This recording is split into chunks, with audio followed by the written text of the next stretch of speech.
জীবনে যদি খুব খারাপ সময় আসে, তাহলে নিজের দুঃখ কষ্টগুলোকে এমন ভাবে নিজের মাঝে আড়াল করে রেখো যেন তোমার পাশে গা ঘেঁষে বসে থাকা মানুষটিও বুঝতে না পারে ভিতর থেকে তুমি কতটা ভেঙে গিয়েছো।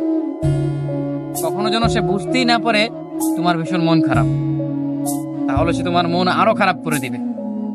সে যেন বুঝতে না পারে কোন এক অনাকাঙ্ক্ষিত ঝড়ে ঝরে গিয়েছে তোমার জীবন বৃক্ষের সবুজ একটি পাতা। সে যেন বুঝতেই না পারে তুমি ভিতরে ভিতরে ভেঙে গিয়েছো, এটা যেন সে বুঝতেই না পারে। অতঃপর নিজেকে বোঝাও, শক্ত হও। এই সামান্য ঝড়ে ঝরে যেতে নেই, সামান্য আঘাতে ভেঙে পড়তে নেই। মানুষ বড়ই নির্দয়, বড়ই নিষ্ঠুর। ভেঙে যাওয়া মানুষটাকে সে আরো বেশি করে ভেঙে দেয়। তুমি যদি মন খারাপ করে কাউকে কথাগুলো বলো, তবে সে তোমাকে আরো ভীষণ করে ভেঙে দিবে। যদি খুব বেশি কষ্ট হয়, তবে একা একা কান্না করো।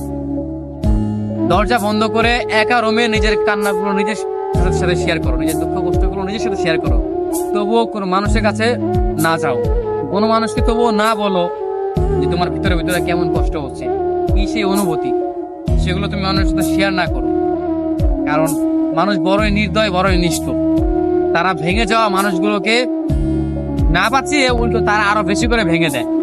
কারণ তারা জেনে যায় যে এই মানুষটা কেন কান্না করে, এই মানুষটার কেন এত দুঃখ, কি নিয়ে তার এত যন্ত্রণা, মনের মাঝে সুখ নিয়ে কেন, সেই জিনিসগুলো দিয়ে তারা এই মানুষটাকে আরো ভেঙে দেয়।